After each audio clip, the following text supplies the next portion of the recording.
धाकड़ खबर, बेखौफसुमा बेबाक अंदाज। धाकड़ खबर में आपका स्वागत है। मैं आपके साथ हूं अकरम रईस खान। वैश्विक हलचल, जी हां, वैश्विक हलचल का वो ताजा बुलेटिन लेकर रोजाना की तरह फिर से एक बार आपके सामने हाजिर हो चुके हैं, जिसमें बात करते हैं देश दुनिया ही नहीं, गाजा, फिलिस्तीन, इजराइल और ईरान से जुड़ी हुई कुछ खास खबरों की, क्योंकि ये पूरा खित्ता, ये पूरा इलाका इस वक्त पूरी दुनिया में सबसे ज्यादा चर्चा का विषय बना हुआ है। हालांकि रूस और यूक्रेन के बीच चल रही जंग में भी परमाणु हथियार के इस्तेमाल की बातें हो रही हैं और लोग कह रहे हैं कि तीसरा विश्व युद्ध वहां से होगा कि यहां से होगा। और इन तमाम खबरों को मैं आपके सामने इसलिए आसानी से रोजाना रख भी पाता हूं क्योंकि हमारे साथ जुड़ जाते हैं कृष्णकांत जी यानी के जी, जो भारतीय वायुसेना के रिटायर्ड ऑफिसर हैं और जियो पॉलिटिक्स पर वाकई में अपनी पैनी और गहरी नजर रखते हैं। बहुत शुक्रिया सर वक्त देने के लिए। थैंक यू मिस्टर अकरम। शुरुआत बांग्लादेश से जुड़ी हुई खबरों के साथ करते हैं। अवामी लीग पर प्रतिबंध लगाया जा सकता है, यानी अभी तक तो खबरें आ रही थी कि उससे जुड़े हुए नेताओं को गिरफ्तार किया जा रहा है, जेलों में डाला जा रहा है, उन पर मुकदमे लिखे जा रहे हैं। क्या अब इस पार्टी का अस्तित्व खत्म कर देंगे? और अगर इस पार्टी का इस तरीके से अस्तित्व खत्म हो जाएगा तो बांग्लादेश का जो वजूद हुआ था या जिस तरह से वजूद में आया था बांग्लादेश, क्या उस इतिहास को भी मिटा दिया जाएगा? बांग्लादेश से कई तरह की चीजें आ रही है। हमारे भी लोग जो यूट्यूब हैं गए हैं और मैंने पूरा तो नहीं देख पाया हूं, लेकिन जहां तक देखा है उसमें ऐसा लगता है कि वहां के छात्र आंदोलन जो हुआ है, जिसमें युवक, बेरोजगार और मजदूर भी कुछ हद तक शामिल हैं, उन लोगों को लग रहा है कि उनके देश में क्रांति हुई। जैसे हमारे यहाँ 2013-12 में अन्ना आंदोलन के समय में एक उभार आया था और उन्हें बड़ी उम्मीद है कि बांग्लादेश में एक नई तरह की सत्ता आएगी, नई तरह की व्यवस्था आएगी और जिसमें सब लोगों को एक सुख शांतिपूर्वक जीवन मिल सकेगा। और उन्हें लगता है कि पहले वाली जो प्रधानमंत्री थी शेख हसीना, वह कहीं ना कहीं से फासिस्ट थी या तानाशाह तो थी, विपक्ष को उन्होंने नहीं पनपने दिया। लेकिन जो इनके ऊपर जो सरकार आ रहा है, जिनके ऊपर इनको बहुत भरोसा है, जो प्रो अमेरिकी हैं, ओबामा वगैरह के साथ इन्होंने काम किया है, वो कहीं से भी ऐसा नहीं लगते हैं कि एक नई बांग्लादेश बनाने के चक्कर में वो अपनी रोटियां सेकने में लगे हुए। यह दोनों विरोधाभास है। कब तक कौन किस पे हावी होता है कहना मुश्किल है। जहां तक पूरे के पूरे वहां का मीडिया और सोशल मीडिया तक भी है, वहां पे जो खालिद जिया के समर्थक है उन लोगों ने उस पर कब्जा कर लिया है, जो जमात के लोग उन्होंने उस पर कब्जा कर लिया है और पुलिस प्रशासन पर भी कब्जा कर लिया। न्यायालय पर किस तरह से हुआ इसकी हम चर्चा कर चुके हैं, सुप्रीम कोर्ट तक। और अब जो है वे विपक्ष को खत्म करना चाहते हैं, जैसे शेख हसीना ने अपने विपक्ष को खत्म किया था और वह विपक्ष सत्ता में आकर अब उनकी पार्टी को पूरी तरह से खत्म करना चाहते हैं। और यह बदले की भावना एक दूसरे पूरी चल रही है और जनता का इसमें रोल आते वक्त के समय में साफ दिखेगा किस तरह खत्म होता जा रहा है। जो उनका उभार हुआ था, जो यूनिटी आई थी, वह नहीं चल पाएगा। वैसे ही जैसे हमारे देश में हुआ 13-14 तक आते आते नतीजा ये हुआ कि भाजपा आ गई और हम बिल्कुल दूसरे ध्रुव पे पहुंच गए हैं और जिस तरह के जनता को लूटा खसोटा जा रहा है। जी, मेरा कहना यह है सर कि बेहतर नहीं है कि शेख हसीना चली गई हैं, उनकी पार्टी को जिंदा रहने दिया जाए और उस पार्टी के जो लोग हैं वो अपना एजेंडा देश के सामने रखें। जनता तय करे कि उनको चुना जाए कि ना चुना जाए। ये कौन सा तरीका हुआ कि कांग्रेस मुक्त भारत बना दोगे, अवामी मुक्त बांग्लादेश बना दोगे? ये सब नारा है, जुमला है जनता को मूर्ख बनाने का। पहले वाले ने तुम्हें बर्बाद कर दिया, यहाँ के नेहरू ने बर्बाद कर दिया, वहाँ शेख मुजीबुर रहमान ने बर्बाद कर दिया। वही हालत यूक्रेन में है। यूक्रेन में जो यूएसएसआर के लोगों ने जो शहादत दी थी यूक्रेन, उनको हटाकर बंडेराइट्स जो बने हुए हैं, बैंडेराइट्स जिस तरह से उनका उच्चारण करें, जो तकरीबन वही है जो आरएसएस के नेता यहाँ पर देश स्वतंत्रता के पहले और बाद में रहे हैं, जिन्होंने हिंदू राष्ट्र की कल्पना की, वहाँ उस तरह की कल्पना की। फिर से वह कहीं ना कहीं से हिटलर की प्रतिमा को वहां लाना चाह रहे हैं और पूरे जर्मनी में जिसके कारण वो बर्बाद हुई थी, उसी के नियमों को लाकर जियोनिस्ट रिजीम इजराइल में कर रहा है। तो पूरी के पूरे नेस्तनाबूद वहां रुक नहीं सकते। एक जगह खड़ा हो गए तो जनता सोचने लग जाएगी कि दोनों में कोई फर्क नहीं है, हम कुछ और करें क्या। जी बिल्कुल आप सही कह रहे हैं, क्योंकि जनता जो है चुने तो किसे चुने, डेमोक्रेट्स हैं, रिपब्लिकन है, बीजेपी है, कांग्रेस है। खैर अब अन्य खबरों का रुख करते हैं और यहाँ जो सबसे पहला अपडेट हमारे पास आ रहा है वो है हिंसा से जुड़ा हुआ, भीड़ तंत्र से जुड़ा हुआ। लगता है 2024 में जिस तरीके से बीजेपी आरएसएस की हार हुई है उसके चलते वो फिर से अपने हिंदुत्व के एजेंडे को धार देने लगे हैं। बीफ के नाम पर एक कत्ल कर किया गया है हरियाणा के चरखी दादरी में, एक बुजुर्ग को मारा गया है नासिक में चलती हुई ट्रेन के अंदर। क्या दिखाता है सर ये? एक दो छोटी मोटी बातें मैं बता दूं। भारत के कई राज्य हैं जहां बीजेपी शासित भी है, जहां की बीफ खाना अलाउड है, जैसे गोवा, केरल, मेघालय, मिजोरम, नागालैंड, त्रिपुरा, वेस्ट बंगाल तो है ही है, और यह सब राज्य हैं, अरुणाचल प्रदेश भी है। साथ साथ यह भी बताऊं कि बीफ का एक्सपोर्ट भारत से बड़ी जबरदस्त मात्रा में होता है, संभवतः नंबर 2 है, नंबर 1 जो है वह ब्राजील है, और यह भारी मात्रा में होता है। करीब करीब 34,000 मिलियन या कहीं है सैकड़ा हजार, जहां 3400 मिलियन डॉलर का 2030 में हुआ था, अभी जो है वह बढ़ गया $816 और भी बढ़ा है 24 में, अभी 24 खत्म नहीं हुआ। यानी बीफ जहां तक की बात है, सौदे की बात है, वह बनियों की बात है, बेचने खरीदने की बात है, ट्रेड की बात है, वहां हम कहीं पीछे नहीं, वहां पूरी की पूरी हम काम कर रहे हैं। और पहले जो छोटे मोटे बीफ बनाने वाले सब होते थे उनको हटा के उसके बड़े बड़े पार्टी नहीं, बड़े बड़े कॉरपोरेट्स ले लिए, जो हिंदू ही उसके मालिक है, मुसलमान नहीं। और यहां पे छोटी मोटी चीज को लेकर हरियाणा में चुनाव है, ये हम याद रखें, और हरियाणा के मुख्यमंत्री सैनी कहते हैं कि भाई इसको हम यह नहीं कह सकते कि वहां पे लाइंचिंग हुआ है, मॉब लाइंचिंग हुआ है। हरियाणा में बड़े सख्त कानून है, बीफ का खरीदना बेचना मना है, और वहां पे कोई यदि खा रहा है तो हम भीड़ को कैसे रोक सकते हैं? यानी उसको बढ़ावा दे रहे हैं वो, और वह हिंदू राष्ट्र बनाने की बात कर रहे हैं।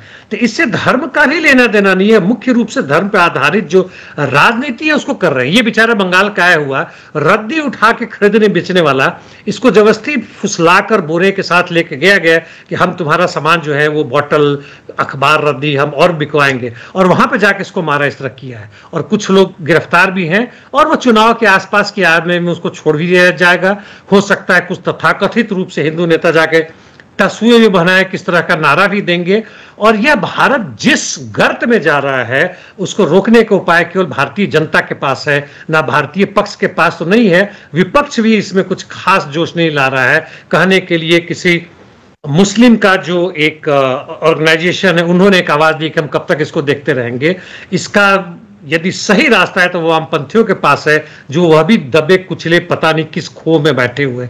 इनके इसमें पूरे भारत बंद का नारा देकर पूरी जनता को, मजदूर वर्ग को सामने लाना चाहिए, खासकर उन राज्यों में जहां बीफ खाना अलाउड है, जिस 7-8 का मैंने नाम लिया। जी, आपको नहीं लगता विपक्ष डर गया? अगर इस मुद्दे पे वो इस तरीके की राजनीति करेगा तो बीजेपी कहेगी देखो ये हिंदू विरोधी है, और आज जो माहौल बीजेपी ने बनाया है वो जो है विपक्ष पर उल्टा पड़ जाएगा। विपक्ष से निकाल कर देखिए, उसमें आम आदमी पार्टी को देखिए किस तरह से इसने घात किया है जनता के साथ। इसने कहा था हम नई राजनीति लाएंगे, हम राजनीति करने नहीं आए, नई राजनीति सिखाएंगे। उस राजनीति में ये कहा गया कि एक मजदूर को कुछ लोग पकड़ के उसको मार रहे हैं, एक वृद्ध को ट्रेन में वो बेचारा जा रहा है। एक्चुअली वहां लड़ाई बर्थ के लिए हुआ था और जगह खाली करना था, इसलिए करके उसको ऐसा कर दिया। और जीआरएफ जो रेलवे पुलिस है वो करता रहे, जीआरपी जो भी है। और यह आम आदमी पार्टी की आवाज कहां गई? वह अब सत्ता की राजनीति कर रही है, सत्ता में चिपके रहने की राजनीति कर रही है और कुछ नहीं कर रही है। जी बिल्कुल आप सही कह रहे हैं, लेकिन लगता है जब से ये आए हैं 2013-14 के बाद से, जो 56 इंच वाले उनकी मैं बात कर रहा हूं, उनकी वजह से भारत में ही हिंसा नहीं फैल रही है। जो भारतीय देशों में जाके बसे हैं वहां पर भी ऐसी चीजें दिख रही हैं। खबर आई है अमेरिका से, वहां एक नेपाली की हत्या कर दी एक भारतीय ने। क्यों? वो बेचारा, मतलब बेचारी लड़की है, 21 साल की स्टूडेंट है, पढ़ाई कर रही थी, मुन्ना पांडे या क्या नाम है उनका, जो भी हो, और वहां पे 3-4 साल से रह रही थी। जब पता नहीं चला कि कुछ समय लग गया तो माँ ने खबर वगैरह किया, जहां तक हंगामा हो तो पता चला। और मारने वाला 50-52 वर्ष का अधेड़ आदमी, भारतीय मूल का ही निवासी वहां बैठा हुआ है। और पुलिस ने कहा है कि ये मुख्यतः वहां लूटने गया था, कुछ हंगामा हुआ और उसके बाद से इसने गोली चला दी और उसे छत विछत कर दिया और बेचारी मारी गई। तो यह गन कल्चर हो, चाकुर कल्चर हो, वो भारतीय मूल के हो, बाहर वाले भी हो, यह पूरे दुनिया में इस तरह का वातावरण फैल रहा है। और जो हालात है हमारे आर्थिक, राजनीतिक, सामाजिक, सांस्कृतिक जो भी कह ले, वह बिल्कुल गर्त में जा चुका है। वह बिल्कुल जानवरों वाली हालत हो गई है। वह मानवता, मानव सभ्यता, समाज या तथाकथित प्रजातंत्र वह बिल्कुल नहीं, वह दिखावे के लिए रह गया है। जी बिल्कुल आप सही कह रहे हैं। जब लूट पार्टी करनी थी तो वहां क्यों गया? यही कर लेता भाई, जंगल में घूमता, खूब डाकू अंगुली माल बन जाता। खैर, अगली जो खबर है वो है राहुल गांधी के हवाले से। अब वो जा रहे हैं अमेरिका के दौरे पर। सैम पिट्रोदा ने इनकी मतलब ट्वीट किया जहां तहां बताया, और भारत के जो लोग हैं बाहर में जाके बसे हैं, पढ़ते हैं, रहते हैं, उनके बीच में भी भारतीय कांग्रेस है, इंडियन कांग्रेस है। तो एक तो ये चीज हुआ। दूसरे उनको आमंत्रित किया कि भाई आप भी आके बोलिए, बहुत सारे लोग सवाल पूछना चाहते हैं। तो 2 दिन के लिए ही गए हैं, मतलब जाएंगे ये 10 सितंबर 8 से 10 सितंबर वहां रहेंगे, 8 को जाएंगे, 9-10 तारीख को वह उनके बीच भाषण देंगे, सवाल का जवाब देंगे। और ये लोग जाते रहे हैं, टेक्सास यूनिवर्सिटी में जाएंगे। वह बड़ा महत्वपूर्ण होगा कि टेक्सास यूनिवर्सिटी के छात्र यदि फिलिस्तीन के ऊपर सवाल करते हैं, उनको जरूर करना चाहिए, जो अमेरिकी मूल के नहीं है, वहां भारतीय मूल के नहीं है, अमेरिकी मूल के हैं, उन लोगों का सवाल पूछना चाहिए कि क्यों ना हम ये जो भी बाइडेन सरकार कर रही है और ट्रंप सरकार आने वाली रही है जो कर रही है, उसके खिलाफ आप क्या बोलते हैं। और राहुल गांधी क्या एक स्पष्टवादिता होने के कारण सही में सही है, उनका कोई क्रांतिकारी नारा नहीं होगा, क्रांतिकारी ऑल्टरनेटिव नहीं होगा, इसके बावजूद किस तरह का जवाब देते हैं और भारत की परिस्थिति में क्या बोलते हैं और भाजपा को क्या मौका देते हैं।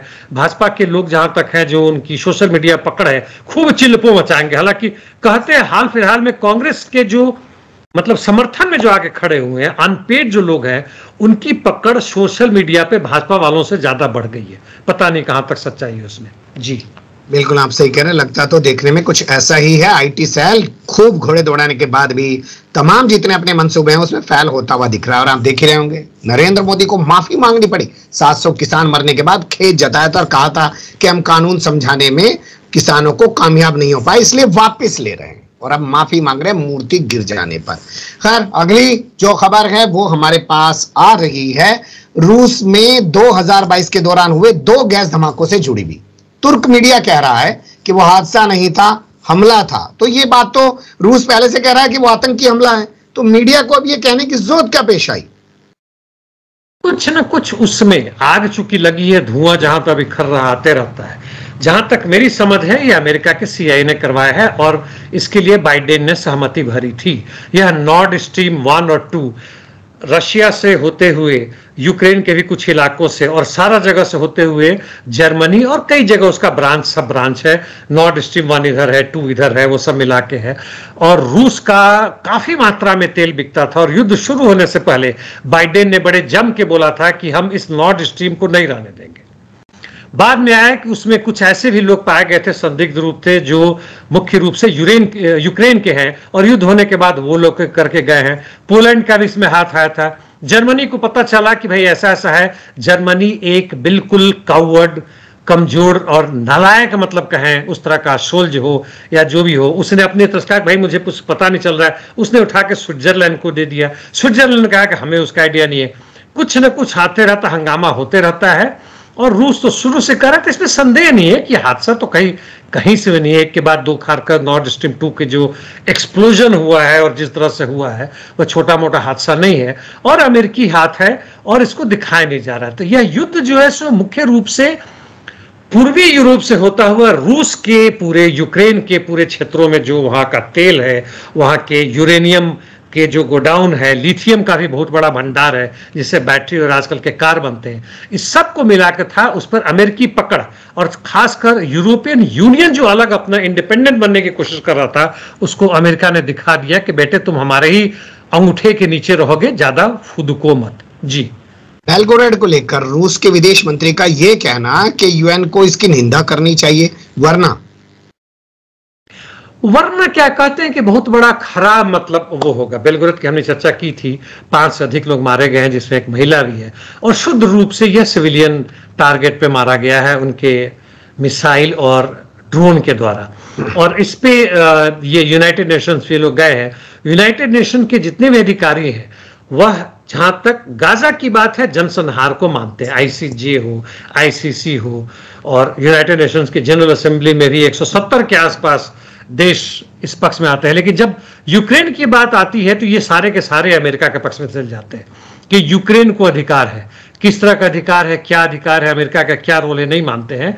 तो वरना क्या, यदि सही में रशिया खड़ा होता है, पुतिन एक कठोर निर्णय लेते हैं, घोषणा करते हैं किस तरह का होगा, तो कुर्स्क जैसे बड़े क्षेत्र में 1000 स्क्वायर किलोमीटर यूक्रेन दावा कर रहा है कि हमने उसके एरिया पर कब्जा कर लिया है, और 50 नहीं 100 से अधिक उनके सैनिकों नागरिकों को पकड़ कर अपने उठा के ले गए, जिसपे यहाँ के विदेश मंत्री लावरोव कहते हैं कि इसलिए ले गए कि उनके जो सैनिक हमारे फंसे उसके अदला बदली में आसानी, इसलिए उन्होंने आक्रमण किया।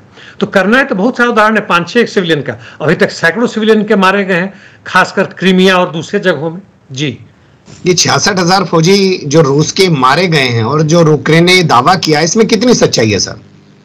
ये लगता है सच है, और अभी तक यूक्रेन के जो गैर कानूनी अब राष्ट्रपति हैं जेलेंस्की, उन्होंने दावा किया था मार्च में कि उनके यहाँ अभी तक केवल 31,000 सैनिक मारे गए, और साथ कहा था कि रशिया के हमने 5 से 6 लाख सैनिकों को मार दिया।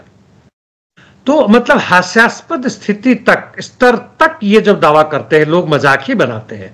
और कुल रशिया की तरफ से पुतिन का दावा है कि 7 से 7.5 लाख सैनिक उनके लड़ रहे हैं। 7 से 7.5 लाख में 6 को मार दिया। जनरली होता है कि उसका 2 गुना से 2.5 गुना, यहां तक कि 3 गुना तक लोग घायल होते हैं। यानी 6 लाख रूसी सैनिकों को आपने मार दिया है, तो 18 लाख, अब कम ही मानते हैं, 12 लाख घायल हो गया, 18 लाख है ही नहीं उनके वहां पे अभी तक करने के लिए। तो यहां पे रूस की एक मीडिया है, इंडिपेंडेंट मीडिया है, कहते हो एक एक जहां जहां मरे गए ढूंढ के करना, कहां मरे गए, कहां उनका शव का जो ही दाह क्रिया की गई वगैरह करके, और ये दिला रहे 66 लाख, और घायल मान लीजिए जिसके हिसाब से हुए इसके 1.5 गुना 2 गुना, यानी 1,20,000 मान लेते हैं, कुल मिला के 2 लाख के आसपास। तो यह काफी हद तक सही लगता है। और इसी की तुलना में यूक्रेन का जो रूस का दावा है कि 2.5 से 3 लाख माने, तो वही सही है। तो एक दुनिया को, हम लोगों को एक अंदाजा मिलता है कि कितने सैनिक दोनों तरफ से मारे गए हैं। जी, 22 यात्रियों को ले जा रहा रूस का हेलीकॉप्टर लापता है, गायब है। ये हादसा है सर या हमला है? अभी कहना बड़ा मुश्किल होगा, हालांकि फार ईस्ट में बहुत दूर में है, और हेलीकॉप्टर को मारना, यूएवीज वगैरह उतने दूर में जाकर मारना कामचाटका में बड़ा मुश्किल है, हादसा ही लगता है। यह मी-8 है जो हमारे यहाँ एयरफोर्स में उड़ता है, या 172 इसका जो है सिविलियन वर्जन, उनका मी-8T यानी ट्रांसपोर्ट वर्जन कहते हैं। और यह इसमें कुल 18 पैसेंजर ही जा सकते हैं, 18 का कुल 22 सवार, यानी 3 मतलब उनके 2 पायलट और एक उनके फ्लाइट इंजीनियर होंगे जो स्टार्ट करते हैं और बाकी हेल्प करते हैं दोनों पायलट को, और बाकी 19 तो है। और ये लोग वहां के एक जो डेड वोल्कानो है, वो है बड़ा ही खूबसूरत वो बनता है, एक सीन बनता है, और उसके बारे में कहते हैं कि इतना बड़ा है वो कि उसमें हवा माली चलता है तो वो शक करता है। लेकिन मी-8 के पायलट को पता होगा, दूर से ही दिखाएंगे फोटोग्राफ खींचने का, इतना अंदर नहीं जाएंगे, खिंचा के उसमें करेंगे, इतना पावर था। तो कुछ ना कुछ हादसा हुआ है, आने वाले समय में पता चलेगा। जी, चलिए अब दूसरी खबरों का रुख करते हैं, और इसमें आ जाता है जापान। कल तक कह रहा था कि चीन ने हवाई क्षेत्र का उल्लंघन किया है, अब कह रहा है समुद्री क्षेत्र में चीनी जहाज घुस गया। हवाई क्षेत्र का कुछ मिनट का था, जैसे हमने बात की थी। समुद्री क्षेत्र में 2 घंटा के दावा करते हैं कि उनका टोही समुद्री जहाज, मतलब वो उस तरह से डायरेक्ट डिफेंस वाला, मतलब वहाँ का जो नेवी का जो फोर्स है वो नहीं था, 2 घंटा में घुस के गया है, और हम इसको बर्दाश्त नहीं करेंगे, गलत बात है, ये है वो है, हम भी अपने यहाँ डिफेंस की ताकत मजबूत करेंगे। यदि चीन का गलत से अनजान घुस गया है तो चीन गलत कर रहा है। जापानी जनता को ना भड़काए, क्योंकि अब पूरी कोशिश हो रही है चीन को घेरने का, जिसमें जापान का बहुत अहम रोल है। जापान के पास बहुत पैसे हैं, विश्व का 3रा बड़ा आर्थिक रूप से एक मजबूत देश है, और उसको अब मिलिटराइजेशन करने की कोशिश अमेरिका के कर रही हैं। तो इन सब कारणों को लेकर हो सकता है झूठ भी हो, और ये करके एक वॉर मैनिया क्रिएट किया जा रहा है, ताकि जापान के लोग कहें कि भाई चीन के खिलाफ हम भी मजबूत बने, और उसका बनेगा तो 1-2 नहीं 8-10 बिलियन डॉलर का वहां पूरा अमेरिकी हथियार खरीदा जाएगा, और अमेरिका वहां बेचे, भारत के क्षेत्र में तो कर ही रहा है, बांग्लादेश पाकिस्तान में, जापान को भी इसमें ला रहा है, दक्षिण कोरिया के साथ साथ, ताकि अमेरिकी जो दादागिरी है, उसका पूंजी का जो आधिपत्य है, उसको बनाए रखे। जी, तो ये जो फिलीपींस से तनातनी चल रही है चीन की, और उसमें अमेरिका ये कह रहा है कि फिलीपींस के जहाजों को एस्कॉर्ट हम करेंगे, और जो ये खबर आ रही है फिर से एक बार के ताइवान और चीन के जहाज टकरा गए, ये संयोग नहीं है, ये सब अमेरिका करा रहा है? ये संयोग तो बिल्कुल नहीं। 2 जहाज टकरा रहे हैं तो दोनों जहाज बड़े जहाज नहीं है, और एक दूसरे को देख रहे हैं, स्पीड तो इनका होता ही नहीं इतना ज्यादा, और देखते हुए टकरा रहे हैं, तो हो सकता है चीन के कोस्ट गार्ड ने बदमाशी की हो, फिलीपींस वालों की इतनी भी औकात नहीं है। लेकिन यह पूरी उसी की तैयारी चल रही है कि इस एरिया में एक नया नेटो डिफरेंट नाम से करके है, चाहे वो 5 आइज हो या ऑस्ट्रेलिया के साथ मिलके जापान और फिलीपींस को भी लाने की, ब्रुनेई वगैरह इंडिया तो कर रही है, उसको मिला के करने की बात हो, क्वाड का बेहतर रूप बनाने की कोशिश कर रहे हैं और पूरा का पूरा मिलिटराइजेशन करने की कोशिश कर रहे हैं, उसका हिस्सा है। और फिलीपींस के जनता को ही इसमें रगड़ा जा रहा है। आने अगले समय में 5 से 10 वर्ष में जब ये सब युद्ध शांत होंगे तो यहाँ युद्ध भड़केगा, चीन चाहे ना चाहे। चीन के लिए भी मौका था ताइवान को हटाकर जो भी करना चाहे, लेकिन वह करने में असमर्थ है, चूंकि अपने वह पूंजी की विस्तार चाहता है, अपने कैपिटल की विस्तार चाहता है, ना कि वह युद्ध चाहता है। जी, मतलब एक चीज कहूं अगर सर आसानी से या समझने की कोशिश करूं आपसे कि अमेरिका जो चाह रहा है वो कर रहा है। उसको लगा कि गाजा में रूस अपनी कोई अहम भूमिका ना निभाए तो रूस को कुर्स्क में घुसा दिया। चाइना जो है गाजा के अंदर अपनी कोई अहम भूमिका ना निभाए तो कहीं जापान, कहीं फिलीपींस, कहीं ताइवान से टेंशन पैदा की जा रही है। तो बंदा चला तो रहा है पूरी दुनिया को, इसमें संदेह नहीं है। अमेरिका जैसा मतलब साम्राज्यवादी तो है। बहुत पहले मुझे याद है, एक बार किसी मीटिंग में था, सुन रहा था, उसमें इजराइल के फॉरेन मिनिस्ट्री से संबंधित कुछ लोग आए थे और भाषण देने आए थे, क्या समझते हैं। उस समय यूएसएसआर टूट चुका था, लेकिन इसके बावजूद उन्होंने कहा कि अमेरिका जो है सबसे स्टेराइल इंपेरियलिस्ट कंट्री है। यानी इंपेरियलिस्ट मानते हैं साम्राज्यवाद, स्टेराइल का मतलब हुआ कि बिल्कुल मतलब नपुंसक टाइप का, कुछ बदमाशी नहीं करता, बड़ा शांत स्वभाव का है, चुपचाप बेचारा बैठे रहता है। जबकि मेरी नजर में अमेरिका आज का सबसे दुर्दांत, सबसे भयावह एक साम्राज्यवादी देश है, और जो इसका साम्राज्य इसी पर चलता है कि दुनिया भर में युद्ध हो, आतंक हो, उसके युद्ध के सामान बनाने वाले लोग बेचे, और अपने देश में जो हो रहा है वो ये कर ही रहा है। इसलिए अमेरिका, इसी से अंदाजा लगा सकते हैं कि 100 के आसपास देशों में उसके 900 से अधिक उसके सैनिक ठिकाने हैं, जिसमें आपके मिडिल ईस्ट में भी है, मुस्लिम कंट्रीज में है, बाकी जगहों में है, कई जगह गुप्त ठिकानों में है जो हमें पता भी नहीं है। अमेरिका में भी पहले आए थे, जो वाजपेयी के समय में, हालांकि बाद में हंगामा हुआ और तो कांग्रेस की जब सत्ता आई तो हटा देंगे, हो सकता अभी भी उनके आते हों। और तथाकथित रूप से कहते हैं कि ज्वाइंट मिलिट्री एक्सरसाइज हुआ। इस ज्वाइंट मिलिट्री एक्सरसाइज में क्या होता है, उनकी पहुंच है, रीच है, उनकी नेवी की, उनकी एयरफोर्स की, उनकी आर्मी की, और इतनी बड़ी है चूंकि जहां जाते हैं वहीं से पैसा लेते हैं, अपना पैसा कोई ज्यादा लगा नहीं होता है। मतलब बिल्कुल परजीवी होकर ऐसा वह एक दलाल तंत्र और पैदा किया हुआ है, जिसका इमेजिन करना, सही में समझना बहुत जरूरी है कि वह चीज क्या है। जी बिल्कुल, आपने सही कहा कि समझना बहुत जरूरी। जब समझेंगे तभी शायद उसको तोड़ पाएंगे और उससे निकलकर एक नई दुनिया बसाने की दिशा में बढ़ पाएंगे। लेकिन इतना आसान लगता नहीं है, क्योंकि उनके पास शायद कुछ चुनिंदा माइंड है जो इन तमाम कोशिशों में लगे रहते हैं। अब रुख करते हैं अमेरिका चुनाव से जुड़ी खबरों का। ट्रंप जो हैं ये काहे धमका रहे हैं जुकरबर्ग को कि तुझे पूरी जिंदगी के लिए जेल में डाल दूंगा। जुकरबर्ग के बारे में ट्रंप कहते हैं कि अपना चेहरा चुपचाप करके 300-400 मिलियन डॉलर का उन्होंने इलेक्शन कमीशन को दे दिया है, और शांति से बात करते हैं, दिखाने की कोशिश करते हैं न्यूट्रल है, हमें कुछ भी लेना देना नहीं है एलोन मस्क की तरह। हालांकि इन्होंने स्वीकार कर लिया था, कहीं से भंडा फूटा, कि 2022 के दौरान इन्होंने कई तरह के जो इनके सोशल मीडिया पर, फेसबुक का मेटा नाम कहते हैं, उस पे जो ट्रंप के अगेंस्ट में था या बाइडेन के अगेंस्ट में था, उसको बाइडेन ने फोर्स करके उसको गिरवाया, उसको हटवाया, वहां से ये काम करवाया। जब महामारी का दौर था कोविड-19, उस समय भी जो था वहां के भी जो चीज था उसको हटवाया गया है। तो इन्होंने कहा है कि अभी चुनाव के दौरान भी इस तरह का चीज करोगे और पकड़े जाओगे तो इस तरह की धाराएं हैं अमेरिका में, और मैं सत्ता में आ रहा हूं तो तुम्हें आजीवन कारावास में डाला जाएगा। तुम ऐसी कार्रवाई ना करो, हमारे खिलाफ कार्रवाई ना करो, तुम न्यूट्रल बनने का ढोंग नहीं बल्कि सही में न्यूट्रल रहो। तो जहां भी उनकी मौका मिल रहा है वह कोशिश कर रहे हैं कि उनके राष्ट्रपति बनने में कोई रोक ना लगे। जी वैसे बंदा बेबाक तो है, स्पष्ट तो है, एक चीज तो माननी पड़ेगी। और क्या इसी वजह से कमला हैरिस कह रही है कि इंटरव्यूज के साथ जब करूंगी तब ये पूरे टाइम माइक खोल के रखे, तो क्या बीच में कोई गाली दे देगा? वो चाहती हैं और वो सबके सामने आ जाए। माइक को इसलिए साइलेंट रखा जाता है कि दूसरा बंदा बीच में टिप्पणी ना करे। मान लीजिए मेरे साथ एक और बंदा होता, या जैसे आजकल गोदी मीडिया में चलता है, एक साथ 3-4 लोग चिल्ला रहे हैं, हंगामा कर रहे हैं, और जितना शोर मचता है उतना ही उसका टीआरपी बढ़ता है। बात से कोई मतलब नहीं है किसने कितना चिल्लाया।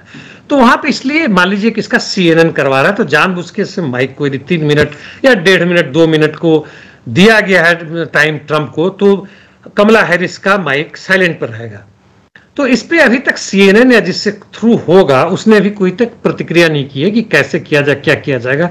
हालांकि ट्रंप ने कहा मुझे इससे कोई आपत्ति नहीं है, ट्रंप ने बोल दिया आपत्ति नहीं है। लेकिन आप अंदाजा लगा सकते हैं कि यदि चुनावी मुद्दा ये सब आ रहा है तो मुख्य मुद्दा कहां गया, अमेरिकी जनता कहां है। जी बिल्कुल आपने सही लाइन पकड़ी है, जनता गायब, ये फजूल की बातें चल रही हैं। अब शुरुआत करते हैं गाजा से जुड़ी खबरों की, और पहला जो अपडेट है वो आ रहा है OIC के विदेश मंत्रियों की 50वीं मीटिंग से जुड़ा हुआ, जिसमें सेक्रेटरी जनरल इब्राहिम हुसैन कह रहे हैं कि गाजा के लिए इजराइल को जिम्मेदार ठहराया जाए। तो ये बोल वचन क्या कहलाते हैं? यह बोल वचन ही कहलाता है। सबसे बढ़िया बात वही है और कुछ नहीं। हालांकि ऑर्गेनाइजेशन ऑफ इस्लामिक कोऑपरेशन को बने हुए और जिससे फॉरेन मिनिस्ट्री बन रहे हैं, मतलब आधे शतक, आधी हाफ सेंचुरी लगा चुके हैं। वास्तव में यदि कहें कि इन्होंने जिस चीज के लिए इन्हें बनाया गया था, यानी गरीबी को खत्म करना, आर्थिक संपन्नता जनता का जो लोग है उनके लिए करना, एक ऐसे देश की तरफ, एक ऐसी दुनिया की तरफ बढ़ने का कि हर देश स्वतंत्र रूप से काम कर रहे हैं, उस दिशा में तो इन लोगों ने कुछ काम किया नहीं। आपस में ये लोग बुरी तरह लड़ते रहे और जिसका नतीजा हुआ है कि अमेरिकी सेना वही नहीं जिसके खिलाफ ये लोग पूरी तरह से लड़ रहे हैं, जियोनिज्म के खिलाफ, उसके पक्ष में भी जाकर देखे ये लोग खुद जाकर उनके अंदर घुसे हुए हैं, उनसे व्यापार कर रहे हैं और उनका सारा काम कर रहे हैं। तो ये बोल वचन ही कहलाता है और कुछ नहीं कहलाता है। मतलब कुल मिलाकर कहें तो इनका सब कुछ अभी टाइफिस हो चुका है उस अमेरिकी साम्राज्यवाद के द्वारा, जो कि पूरा दुनिया को अपने उंगल पर नचा रहा है। उसको सही में टक्कर आज देने वाला है वह एकमात्र रूसी है जो कर रहा है। नॉर्थ कोरिया जो भी बात साथ में वो ठीक है, लेकिन रूस ही कर रहा है, भले वो एक समाजवादी देश ना हो। जी बिल्कुल आप सही कह रहे हैं। और इसी क्रम में खबर जब सामने आए उस तुर्की से जहां के राष्ट्रपति कह रहे थे कि हम अजरबैजान और आर्मेनिया की तरह अपनी फौज को गाजा में या इजराइल की धरती पर उतार सकते हैं, वो अब स्टील डोम बनाने जा रहा है अपने एयर डिफेंस सिस्टम को मजबूत करने के लिए। बता दें आपको, इजराइल के पास आयरन डोम होता है, तो यह आयरन और स्टील में कुछ फर्क है क्या सर? फर्क कुछ नहीं है, नाम अपना अपना दे रहे हैं। उसी आयरन को कहते तो जियोनिस्ट रिजिम से लिया हुआ जुमला है।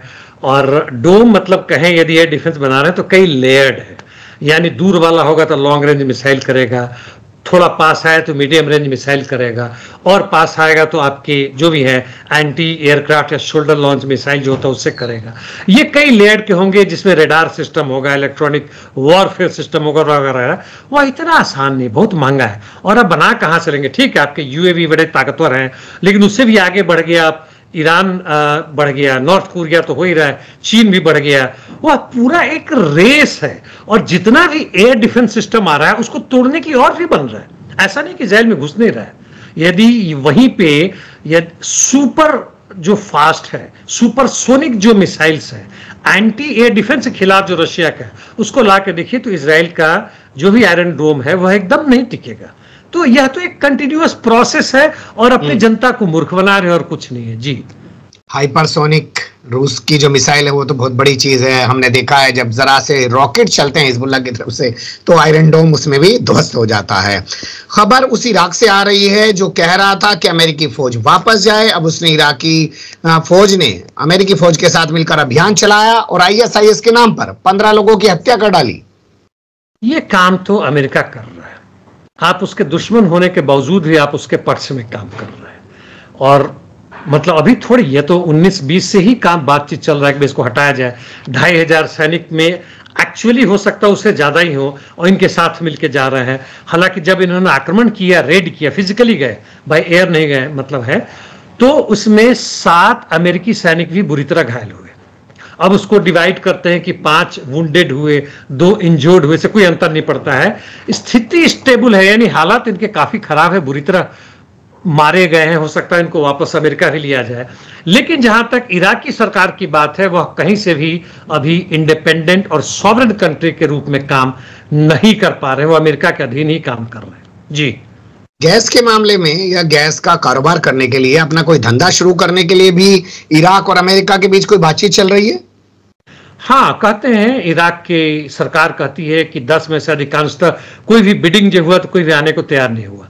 आने को इसलिए तैयार नहीं हुआ कि जिस तरह की स्थिति है, अमेरिका ने जिस तरह से धमका दिया बाहर के लोगों को तुम नहीं आ सकते हो, तो ये लोग भाग गए। डर है वहां पे किसके पक्ष से जाए ना जाए, और यह अमेरिका को देंगे।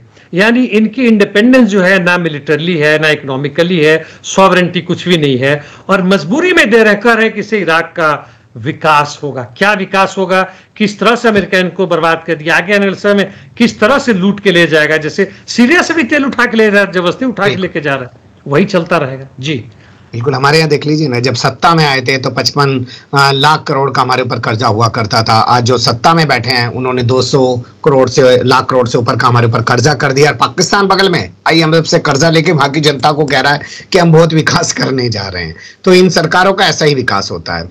पुर्तगाल का जो जहाज है वो इजराइल को बहुत ही खतरनाक हथियार सप्लाई कर रहा है। अल्बनीज इस तरीके का आरोप लगा रहे हैं, कितनी सच्चाई है इसमें? इनके उससे पोर्ट से होके जा रहा है जहाज, जो फ्लैग किसी और का लगा हुआ है, किसी और देश का है, लेकिन वहां पे जा रहा है, पता किया गया है और ये सोशल मीडिया में आ चुका है कि वैसे खतरनाक बारूद जा रहे हैं, हाईली एक्सप्लोसिव बारूद जा रहे हैं, जिसका इस्तेमाल इजराइल गाजा में जनसंहार के लिए कर रहा है, और इसलिए इन्होंने इसका विरोध किया। अब ये पुर्तगाल की सरकार ने अभी तक कोई जवाब नहीं दिया। वही मैं कह रहा था कि कहां कहां अमेरिकी उंगल घुसा हुआ है, कहां कहां जियोनिस्ट रिजीम का क्षेत्र घुसा हुआ है, सब आपस में मिलकर रहे हैं। और वही नहीं, इसमें पूरे के पूरे आप देख लें तो यूके का भी बंदा घुसा हुआ है। यूके के इसके बावजूद कि वहां अब टोरी को हटाकर लेबर पार्टी की सत्ता सरकार में है, स्टारमर वही काम सब कुछ कर रहा है जो दूसरे देश कर रहे हैं। बल्कि स्टारमर जो है, एक छोटी सी खबर और दे दूं कि वहां पुलिस के अधिकार को मजबूत करने के लिए, ताकि जो जनता विरोध कर रहा है थोड़े से शक पर उठा के जेल के अंदर डाल दे, टोरीज ने कानून लाया था 2023 में। उसके खिलाफ लोग हाई कोर्ट में गए थे लंदन के, और हाई कोर्ट ने कहा था गैर कानूनी, यहां के संविधान को मान्यता नहीं दी है। अब यह लेबर पार्टी की, जनता की सरकार फिर से हाई कोर्ट में गई है कि जी माई बाप हुजूर, हमारी जरूरत है, जनता बहुत भयावह हो गई है, जनता हमारा विरोध कर रही है, और इसलिए उस कानून को लाने दिया जाए ताकि जनता को हम बांस से पिटाई कर सके। जी बिल्कुल, आप सही कह रहे हैं, और ऐसे कानून लाए जाएंगे तभी तो। ऑस्ट्रेलिया में एक पत्रकार ने गाजा के नरसंहार को लेकर 2 ट्वीट क्या किए, उसके खिलाफ बखेड़ा खड़ा हो गया है। जैसे हमारे यहाँ यूपी में भी बाबा जी जो है डिजिटल मीडिया कानून ला रहे हैं, 2 मिनट में उठा के 3 साल के लिए जेल में डाल देंगे। ऑस्ट्रेलिया वाली खबर के बारे में आपके पास क्या जानकारी है सर? मैं चाहता हूं कि इन्होंने रीट्वीट किया है, वो नरसल्ला या जो भी है वहां के, उन्होंने लिखा हुआ है कि एक तो पहला ये ट्वीट मैंने पढ़ा कि फिलिस्तीन लैंड जो है केवल फिलिस्तीनियों के लिए है, केवल फिलिस्तीनियों के लिए है, और इसको इन्होंने रीट्वीट किया। इसमें कुछ भी गड़बड़ बात नहीं है। और दूसरा शायद है, मैं बड़ा श्योर नहीं हूं कि हम अपना अधिकार लेकर रहेंगे, तो इसमें क्या खराब बात है। और जब इनके खिलाफ ही किया गया तो इन्होंने कहा, महिला पत्रकार हैं, कि भाई हम एक ही पक्ष की बात हमेशा सुनते रहेंगे क्या, इसमें यहूदियों के खिलाफ कौन सी बात है, और मैंने रीट्वीट किया है तो इसमें क्या गलत किया है, मैं इसको वापस नहीं करने वाली हूं, इस पर लेकर हंगामा चल रहा है। जी वेस्ट बैंक में बताया जा रहा है कि पहली बार PRG का इस्तेमाल किया है रेजिस्टेंस फोर्सेज ने। यह बड़ी बात है।